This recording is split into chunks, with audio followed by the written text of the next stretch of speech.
So yeah, so everything that's written in this book is faithful and true.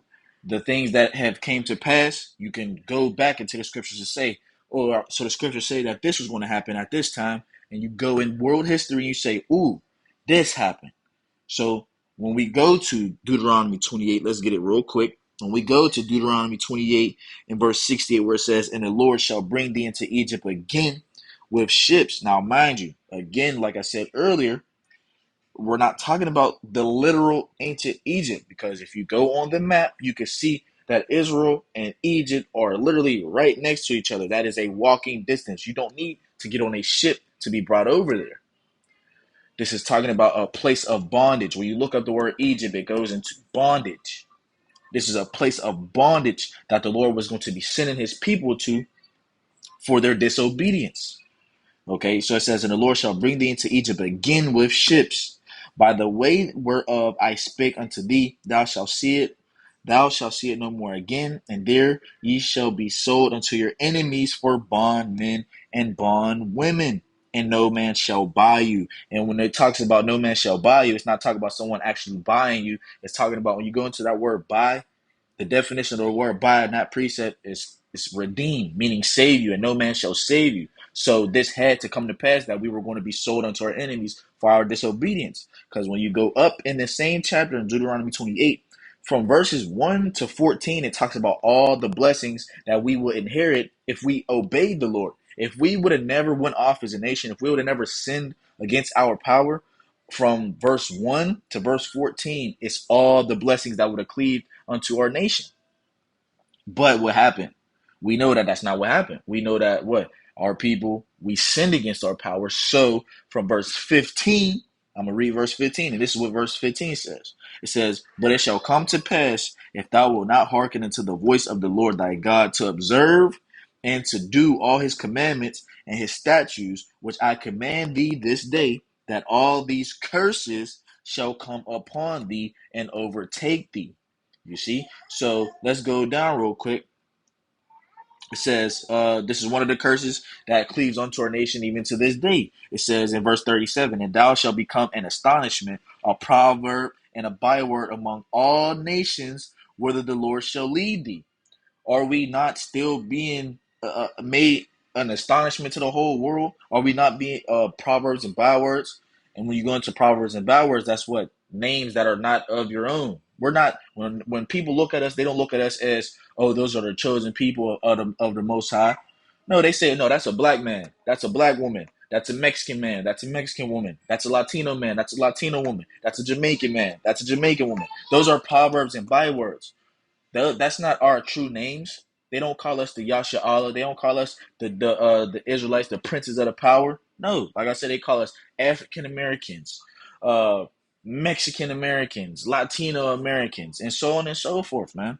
That is a curse that has cleaved upon our nation to this day, which again proves that the prophecies are always faithful and true, like the scripture said they would be.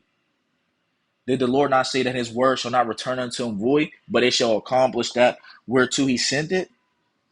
So you see it happening. You see it happening as far as with the world history in the past, and even currently right now, prophecy, all the whole earth's history is prophecy. Like there was never a time where, you know how people say, oh yeah, man, we're living in the Bible times. Nigga, every time has been Bible time. What are you talking about? Every single moment in Earth's existence has been prophecy, literally. But people can't receive that because it's not meant for them to know.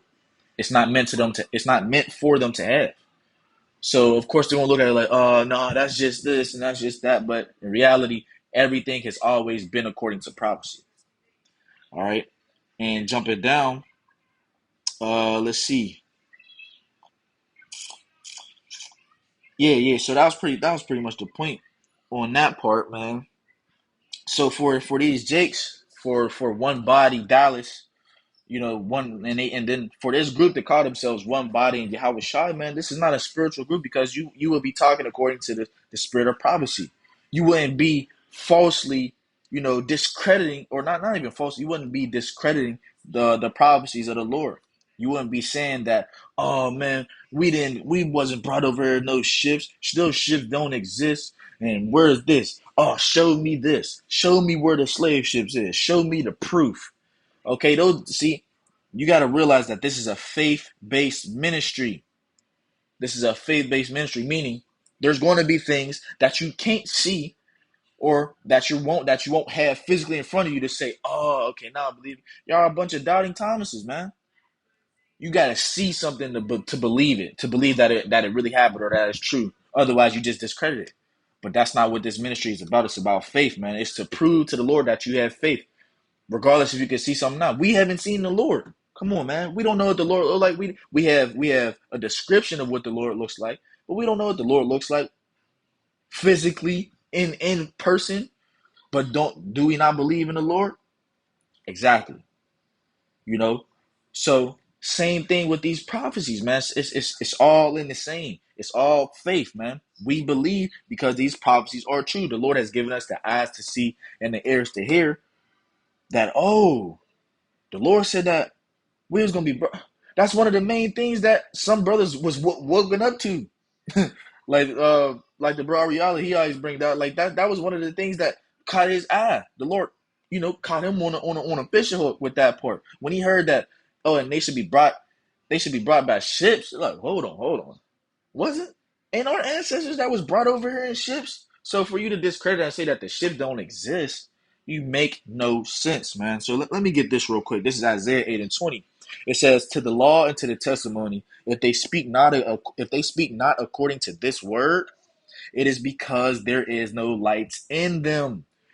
And you other camps, like One Body Dallas, One Body in Yahushua Dallas, you're showing that you don't have the real light. You don't have the truth. You don't have the wisdom and knowledge and understanding from Yahweh Shem Yahushai. Because if you did, you wouldn't be saying these things that you're saying. You wouldn't be leading the flock astray.